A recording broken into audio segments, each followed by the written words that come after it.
Selamat pagi anak-anak. Jumpa lagi di pembelajaran daring kita pada hari ini.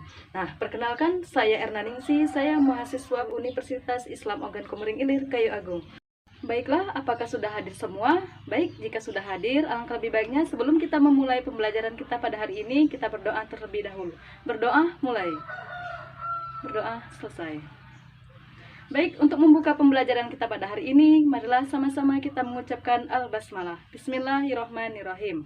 Nah, sebelum kita lanjut ke pembelajaran kita pada hari ini, kita akan membahas terlebih dahulu pembelajaran kita yang minggu lalu, yaitu mengenai pantun. Ada yang masih ingat apa itu pantun? Nah, pantun adalah puisi lama yang terdiri dari 4 baris dalam satu bait dan bersajak ABAB dan AAAA dan mempunyai 8-12 suku kata.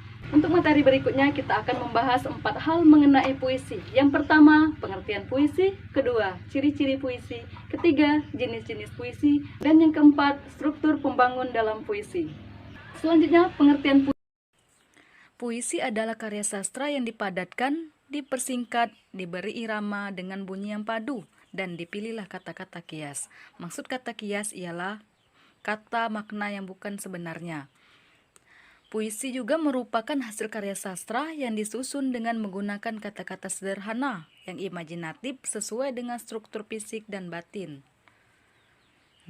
Nah, kalau kita memperhatikan sebuah teks puisi, bisa dipastikan kata-kata yang terdapat dalam puisi pasti kalimatnya padat, singkat, dan berirama. Dan biasanya di akhir-akhir pada kalimat itu ada yang namanya rima.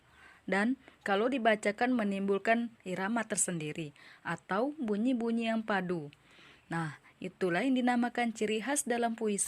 Berikutnya, ciri-ciri puisi. Yang pertama, menggunakan kata-kata yang padat atau bahasa yang padat. Maksud bahasa yang padat ini, bahasa yang jelas yang mudah dipahami. Yang kedua, memperhatikan diksi. Maksudnya itu ada memperhatikan pemilihan kata-katanya yang akan dibuat dalam sebuah puisi. Yang ketiga, mempunyai daya imajinatif dan figuratif. Yang keempat, mempunyai rima. Dan kelima, memperhatikan tipografi. Berikutnya, jenis-jenis puisi. Nah, jenis-jenis puisi ini terbagi menjadi 2 bagian. Yang pertama, puisi berdasarkan zamannya. Yang kedua, puisi berdasarkan isi. Nah, puisi berdasarkan zamannya ini terbagi lagi menjadi 3 bagian. Yang pertama, puisi lama. Kedua, puisi baru. Dan yang ketiga, puisi kontemporer. Nah, pembeda dari ketiga puisi ini ialah ada dan tidak terikatnya dari suatu aturan. Contohnya, puisi lama. Puisi lama ini terikat dari aturan, yaitu bersajak ABAB. Dalam setiap bait terdiri dari 4 baris dan dalam setiap suku kata terdiri 8-12 suku kata. Berikutnya, puisi baru. Puisi baru ini adalah kebalikan dari puisi yang lama. Puisi baru ini tidak terikat lagi dari aturan. Nah, contohnya, balada dan solaka. Selanjutnya, puisi berdasarkan kontemporer. Puisi berdasarkan kontemporer ini adalah puisi yang bebas, maksudnya bebas dari aturan. Berikutnya, puisi berdasarkan isi. Nah, puisi berdasarkan isi ini terbagi lagi menjadi 3 bagian. Yang pertama, puisi naratif. Kedua, puisi deskriptif. Dan ketiga, puisi lirik. Nah, puisi naratif ini adalah puisi cerita atau puisi yang berbentuk cerita. Berikutnya, yaitu puisi deskriptif. Puisi deskriptif ini puisi yang menggambarkan sesuatu atau menunjukkan ke sesuatu. Contoh puisinya adalah pemandangan alam atau suasana alam, yaitu menunjukkan fakta yang sebenarnya. Berikutnya, puisi lirik. Puisi lirik ini adalah puisi yang berbentuk lirik, seperti lirik-lirik lagu. Nah, berikutnya unsur-unsur pembangun puisi. Yang pertama, unsur fisik. Yang kedua, unsur batin. Selanjutnya, unsur fisik. Unsur fisik ini terbagi menjadi 6 bagian. Yang pertama, diksi. Kedua, kata konkret. Ketiga, majas. Dan yang keempat, rima. Kelima, irama. Dan yang keenam, tipografi. Diksi atau pilihan kata. Diksi merupakan pemilihan kata-kata yang digunakan oleh penyair dalam puisinya. Puisi adalah bentuk karya sastra yang padat dengan sedikit kata-kata sehingga diksi atau pemilihan kata menjadi sangat penting dan krusial bagi nilai estetika puisi. Yang kedua adalah imaji. Imaji adalah unsur yang melibatkan penggunaan indera manusia seperti imaji penglihatan, imaji suara, dan sebagainya. Imaji dapat dibedakan menjadi 3 bagian, yaitu imaji suara atau auditif, imaji penglihatan, visual, dan imaji raba atau sentuh, atau imaji taktil. Misalnya pada contoh puisi berikut, pada kata nyur melambai. Itu menggunakan imaji apa? Kalau kita bisa menentukan arti dari atau puisi dari yang katanya nyur melambai, itu yang berarti menggunakan imaji penglihatan. Imaji visual. Contoh lain lagi, misalnya pada puisi yang menggunakan kata-kata ombak berderu. Nah, pada kata ombak berderu itu menggunakan imaji apa? Nah, pada kata ombak berderu itu menggunakan imaji, yaitu pendengaran, imaji pendengaran atau imaji suara auditif. Nah, itu adalah bagaimana cara kita mengetahui imaji yang ada dalam sebuah puisi.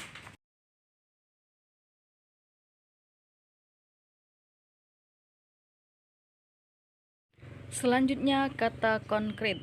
Kata konkret merupakan kata yang memungkinkan terjadinya imaji. Kata konkret bersifat imajinatif sehingga memunculkan imaji, biasanya berhubungan dengan kata kiasan atau lambang. Jadi begini, puisi itu identik dengan kata-kata kiasan. Misalnya ada dua kata pada puisi yang digabung dan itu menggunakan makna baru. Dan ditambah lagi misalnya 3 atau sampai 4 kata, itu timbul lagi makna baru. Misalnya pada contoh lain lagi seperti bunga desa. Bunga yang berarti tumbuhan atau tanaman dan desa adalah perkumpulan masyarakat. Jadi kalau kata bunga desa ini digabungkan akan memunculkan makna yang baru. Nah, kata bunga ini termasuk dalam lambang atau kiasan dalam puisi. Bunga desa. Nah, bunga desa ini yang dilambangkan dengan seseorang gadis yang cantik atau seseorang gadis yang pintar di desanya. Terkenal atau populer yang banyak dikenal orang di desanya. Nah, dari contoh-contoh tadi itulah yang termasuk dari contoh lambang-lambang dalam suatu puisi. Banyak lagi ya lambang-lambang atau kata-kata kiasan yang digunakan dalam sebuah puisi. Nah, selanjutnya yaitu majas atau gaya bahasa. Majas atau gaya bahasa ini adalah bahasa kias yang dipergunakan untuk menciptakan kesan tertentu bagi penyimak atau pembaca. Untuk menimbulkan kesan, bahasa yang digunakan berupa perbandingan, pertentangan, perulangan, dan perumpamaan. Pada puisi atau majas gaya bahasa yang sering digunakan dalam puisi itu banyak ya. Ya, seperti yang paling sering digunakan itu adalah majas personifikasi. Selain itu, ada juga majas metafora, hiperbola, asosiasi, dan lain-lain sebagainya. Nah, seperti itu. Nah, ada contoh satu saja ya. Kita pakai contoh majas personifikasi. Misalnya, contoh puisinya, Langit Menangis. Nah, pada kata puisi Langit Menangis itu menggunakan majas atau gaya bahasa personifikasi.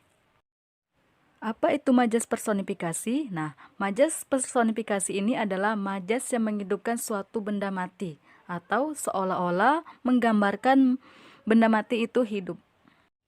Dan benda mati itu bisa melakukan kegiatan seperti yang dilakukan manusia. Selanjutnya, irama. Irama adalah alunan bunyi yang teratur dan berulang-ulang. Irama berfungsi untuk memberikan jiwa pada kata-kata dalam sebuah puisi yang bisa membangkitkan emosi tertentu. Jadi seperti ini, setiap orang membacakan puisi itu kan pasti iramanya berbeda-beda.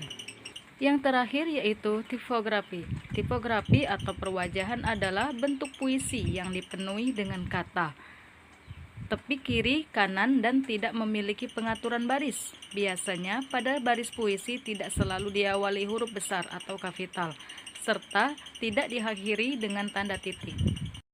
Berikutnya unsur fisik puisi. Yang pertama ada tema, amanat, nada, dan perasaan. Nah, mengenai tema, pasti setiap karya sastra itu mempunyai tema. Yang kedua, amanat adalah pesan moral yang ingin disampaikan penyair dalam sebuah puisi. Nah, untuk mengakhiri pembelajaran kita hari ini, marilah sama-sama kita mengucapkan alhamdulillah. Alhamdulillahirabbil alamin. Demikianlah pembelajaran kita hari ini. Ibu akhiri dengan ucapan wabillahi taufiq wal hidayah. Wassalamualaikum warahmatullahi wabarakatuh.